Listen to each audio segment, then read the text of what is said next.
ಮತದಾನ ಏನು ಕಾಂಗ್ರೆಸ್ ಪರವಾಗಿದೆ, ಬಟ್ ಆದರೆ ಟೋಟಲಿ ಸ್ವಲ್ಪ ಸ್ಲೋ ಇದೆ. ಸ್ವಲ್ಪ ಮಧ್ಯಾಹ್ನ ಮೇಲೆ ಏನೋ ಸ್ವಲ್ಪ ಜಾಸ್ತಿ ಸ್ಪೀಡಪ್ ಆಗ್ಬೋದು ಅನಿಸಿದೆ. ಎಲ್ಲ ಕಡೆ ರಿಪೋರ್ಟ್ ತೊಗೊಂಡ ಪ್ರಕಾರ ಬಿಸಿಲು ಇರೋದ್ರಿಂದ ಕಾಂಗ್ರೆಸ್ ಪರವಾಗಿ ಲೇಡೀಸ್ ಮತದಾನ ಜಾಸ್ತಿ ಆಗ್ತಾ ಇದೆ. ಅದು ನಮಗೆ ಪಾಸಿಟಿವ್ ಆಗಿ ಕಾಣ್ತಾ ಇರ್ತಕ್ಕಂಥ. ಇದು ಪರ್ಸೆಂಟೇಜ್ ಏನಿಲ್ಲ, 100% ಗೆಲ್ತೀವಿ. ಅಂತರ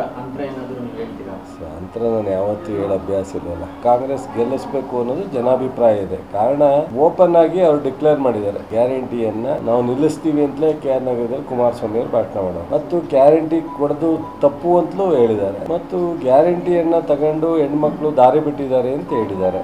ಇದು ಕುಮಾರಸ್ವಾಮಿಯವರ ವೈಯಕ್ತಿಕವಾಗಿ ಭಾವನಾತ್ಮಕವಾಗಿ ಮಾತಾಡ್ತಾರೆ, ಜಾತಿ ವಿಚಾರನ ಹೆಚ್ಚು ಹಿಡಿತಾರೆ.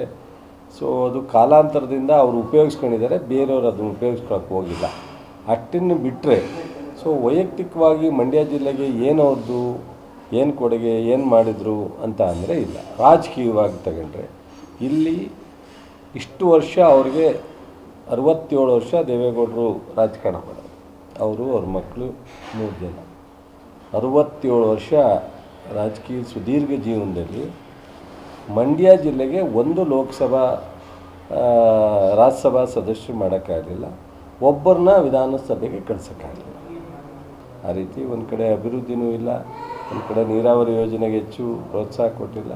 ಹಾಗೆಲ್ಲ ನಾವು ಈ ಸರಿ ಭಾಳ ಮುಖ್ಯವಾಗಿ ಇಡೀ ಜಿಲ್ಲೆಗೆ ಗೌರವ ತರುವಂಥ ಒಂದು ಕೃಷಿ ಯೂನಿವರ್ಸಿಟಿ ಮಾಡ್ತಾಯಿದ್ದೀವಿ, ಅಗ್ರಿಕಲ್ಚರ್ ಯೂನಿವರ್ಸಿಟಿನ. ಅದು ಈ ಭೂಮಿ ಇರೋವರೆಗೂ ಇರುತ್ತೆ.